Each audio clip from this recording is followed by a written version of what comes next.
Hello everyone, I am Shikha Tiwari, Assistant Professor in Jagran College of Art, Science and Commerce. I will teach you the subject Principles of Economics. It is our first topic, which is Methods of Economics. Methods of Economics means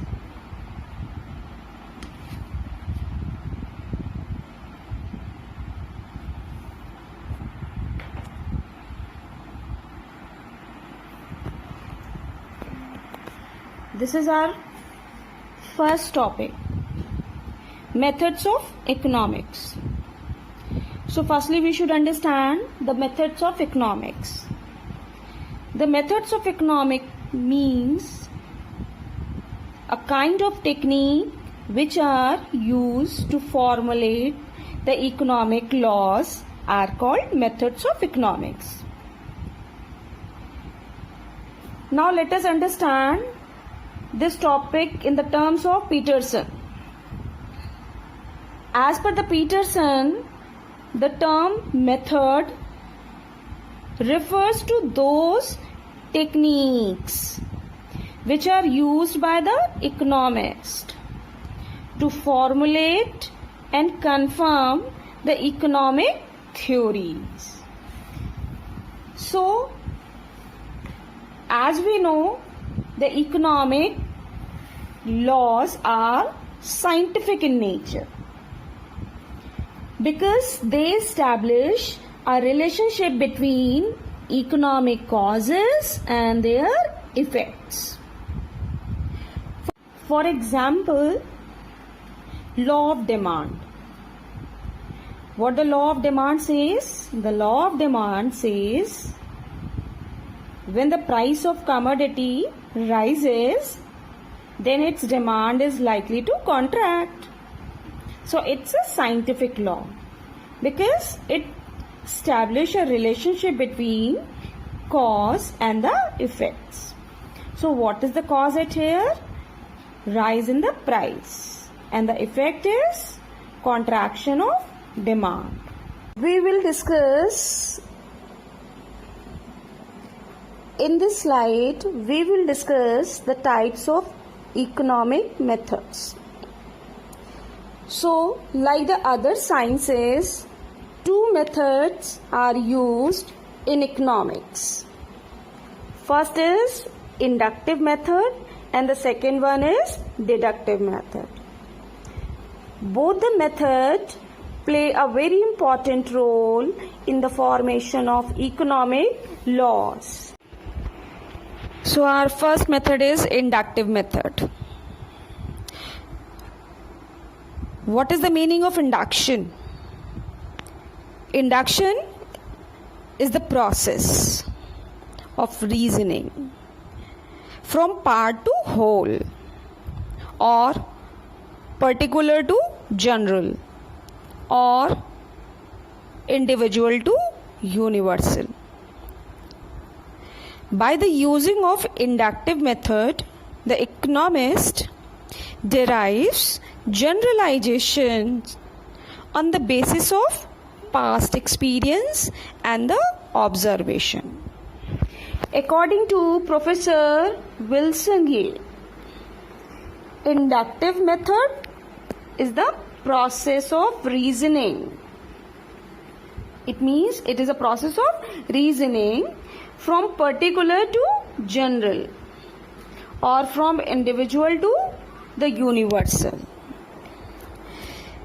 This inductive method play a very important role in the economics or in the formulation of economic theories. This method is also known as experimental method, historical method, analytical method, statistical method, etc. Let us discuss this method with the suitable examples. Suppose when due to the fall in price of a milk while other goods we observe that these goods are being demanded in larger quantity than the before. Then a theory can be formulated, which is fall in the price likely to extend the demand. Let us take another example. Suppose Marshall is a man and mortal. Second, Robbins is a man and mortal. And the third, Keynes is man and mortal. So what will be the outcome? Man is mortal. From all these examples, we can make out a general case. So this approach is called inductive method. This is our second method, deductive method. So deduction means reasoning or inference from the universal to the individual, or from general to particular. In deduction, we start from a few fundamental facts about human nature and deduce or draw the inferences from them about concrete individual cases. As per the Wilsongy, the deductive method is mean reasoning from general to particular or from universal to individual. In the deductive method, we draw the particular laws from the general laws. For example, as we know, the other things being equal, if rise in price is followed by a contraction in demand for things. In case of a petrol is a thing. So we can say that the rise in the price of a petrol will lead to contraction in its demand. This general relationship between the price and the demand can be verified by applying it to demand for a particular good.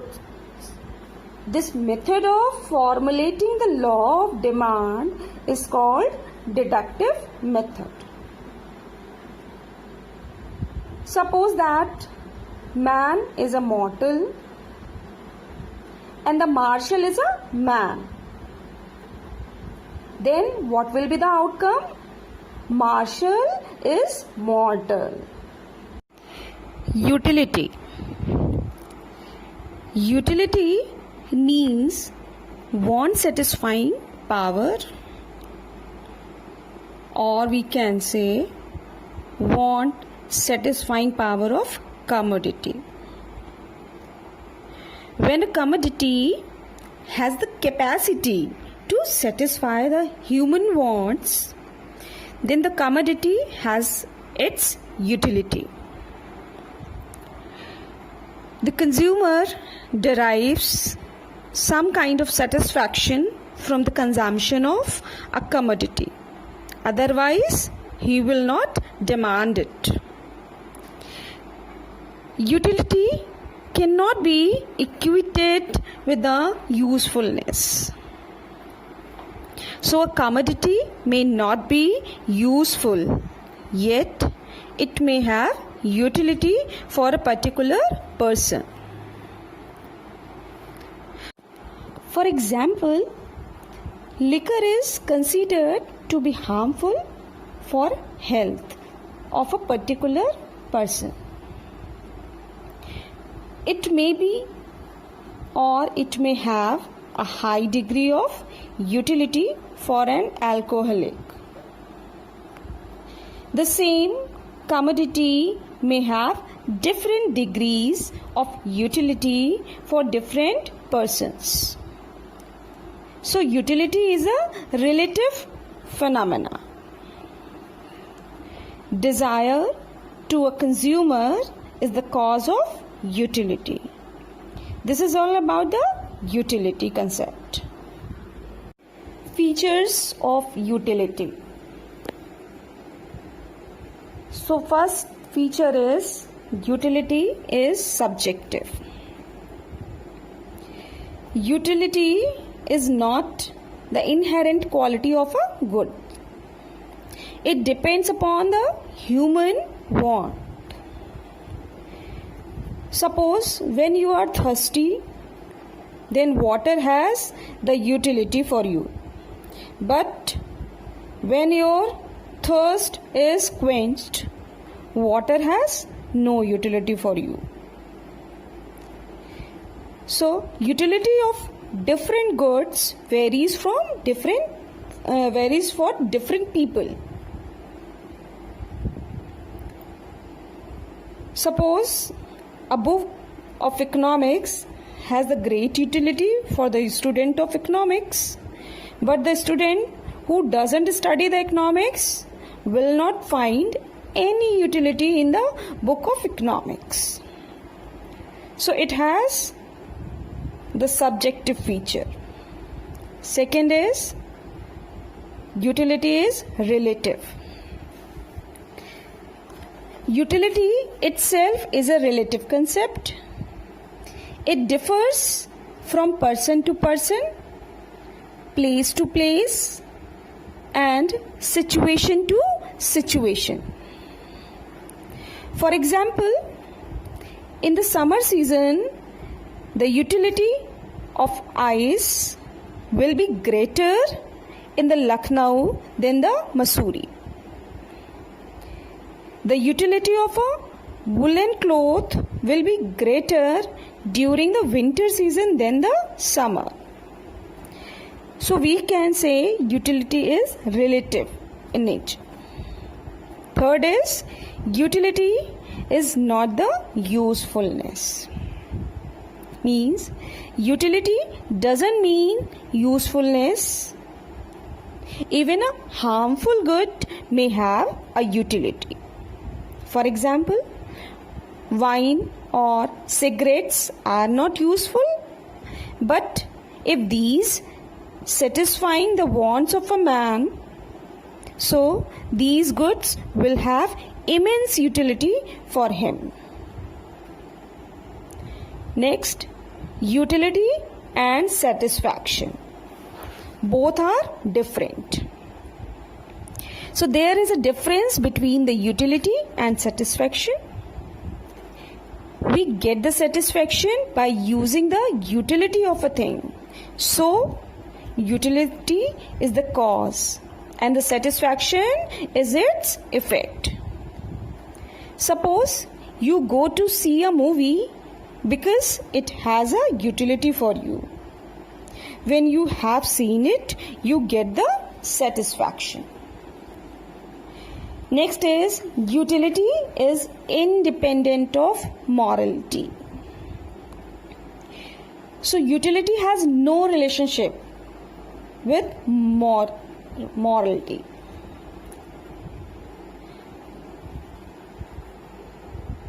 For example, the use of liquor is not considered morally good, but it satisfies the want of a drunkard.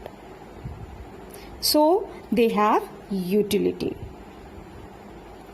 Similarly, keeping a gun without a proper and valid license is illegal, but such a gun has a utility for a robber. And the last one is utility and tastefulness.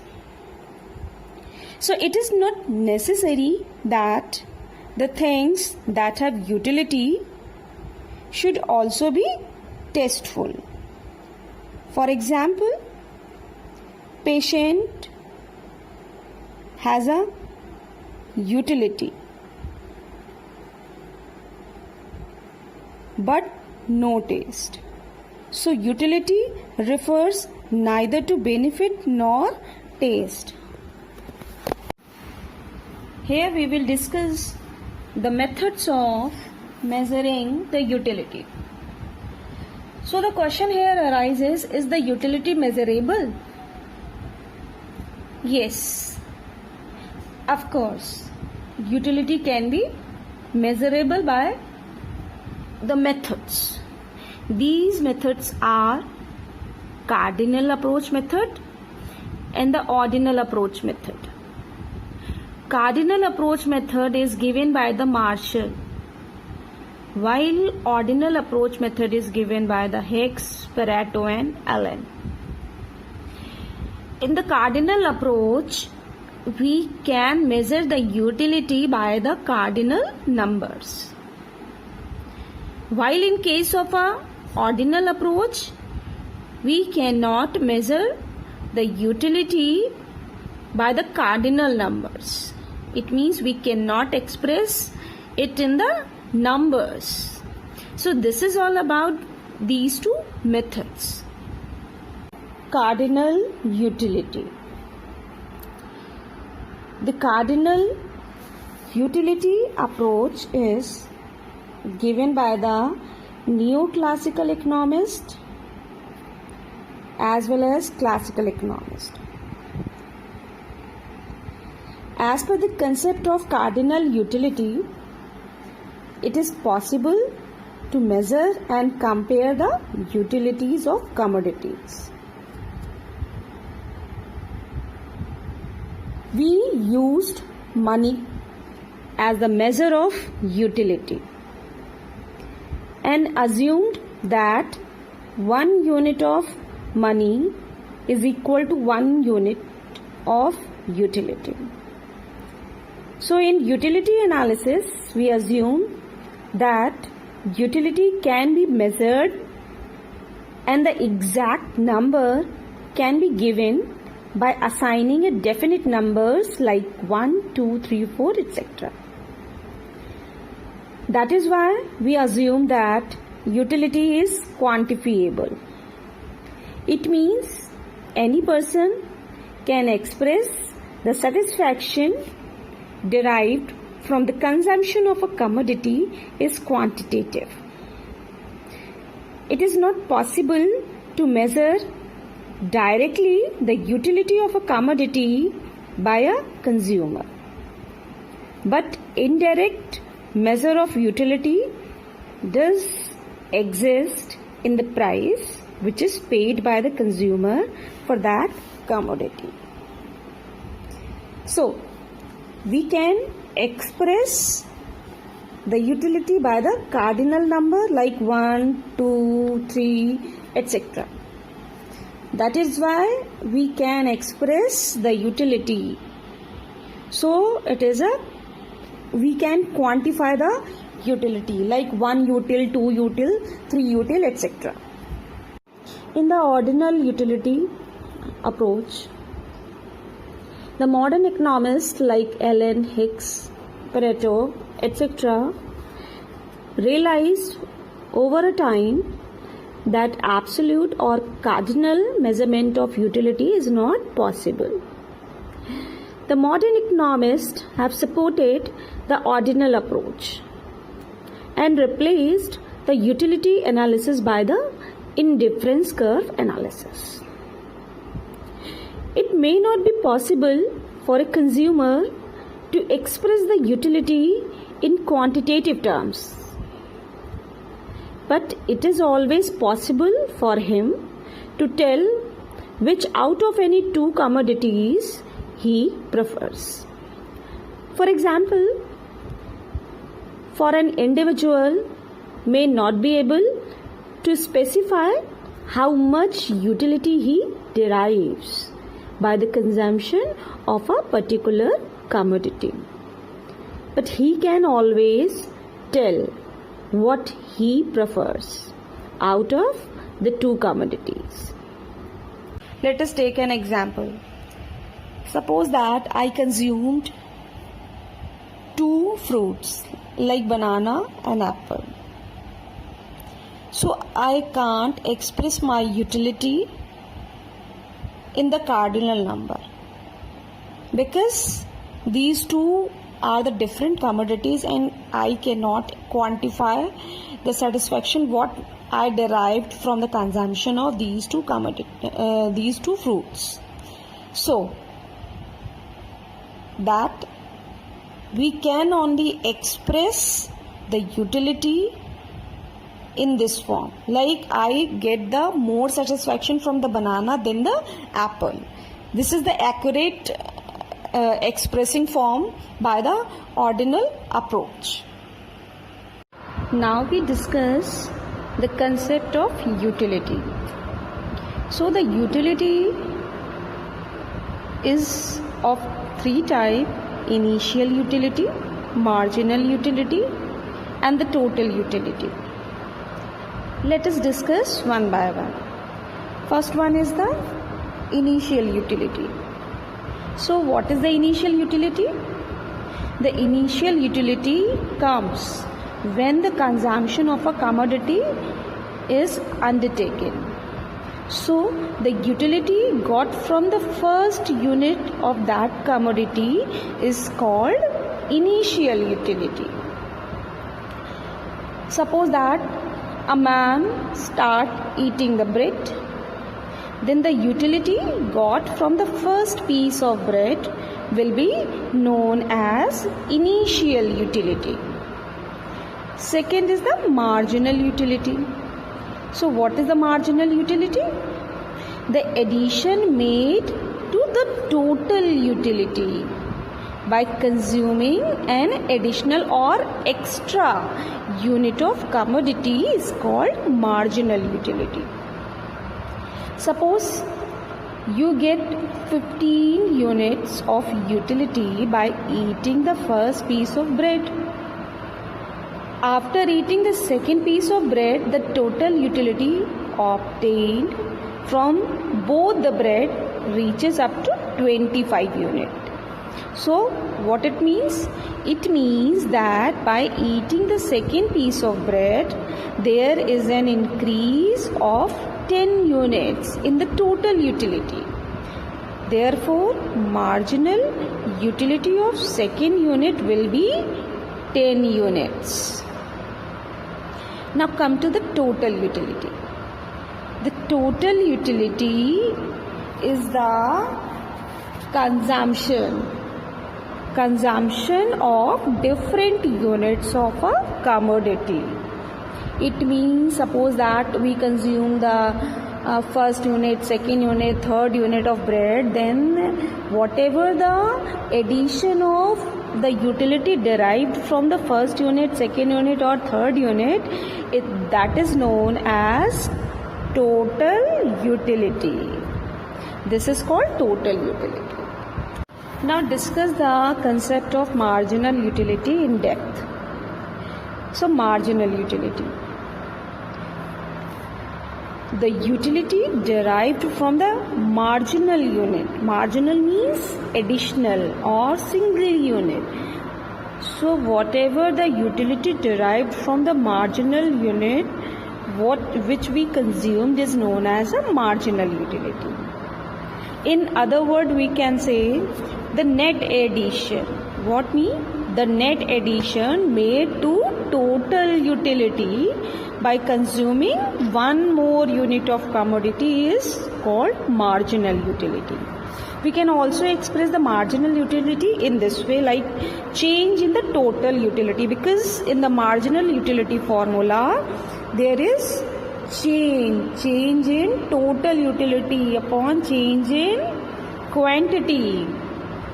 So this is also expressed the marginal utility formula. This is all about the marginal utility. Here we are discussing the types of marginal utility, like positive, zero and negative.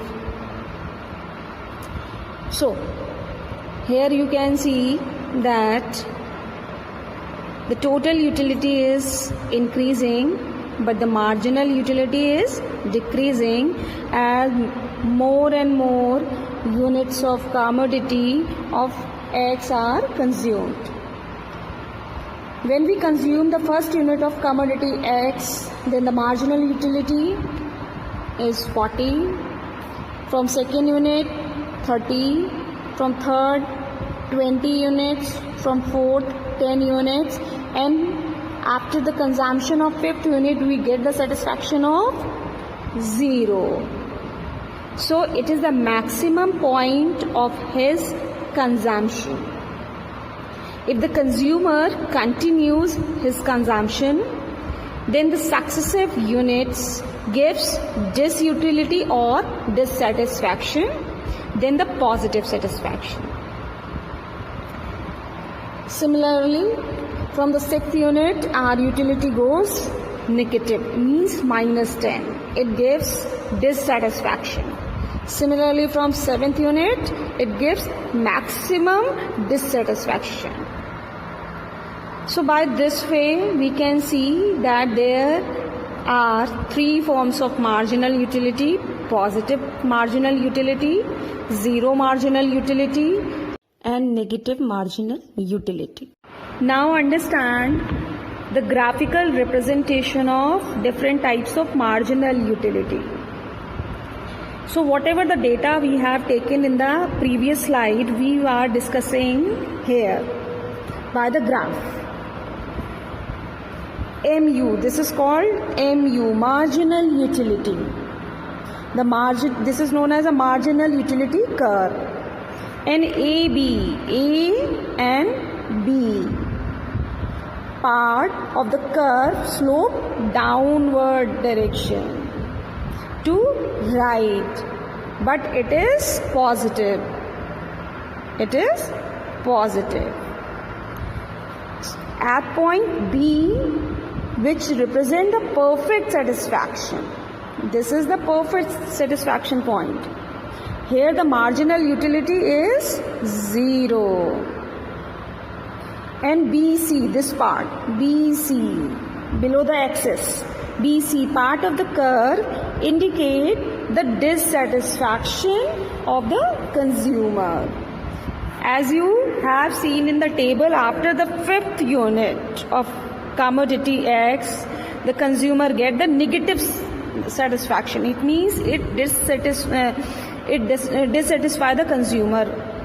It means when the consumer is continuously taking the additional unit of commodity X, after the fifth unit, it gives dissatisfaction to the consumer. So this is all about the different types of marginal utility. Total utility. Total utility means the sum of the utilities, which we derived by the consumption of various units of goods and services. Like we are taking or consuming the bread. So from the first unit of bread, suppose that we are getting the satisfaction of 5 units. Then from the second unit, 4 unit. Then from the third unit, 3 unit. So it gives the total utility from the bread. This is all about the total utility. And what will be the total utility? 12 units of utility from the bread. These all are the assignment questions. You have to attempt all of them. This is a feedback form. You have to fill it and submit it along with the assignment questions.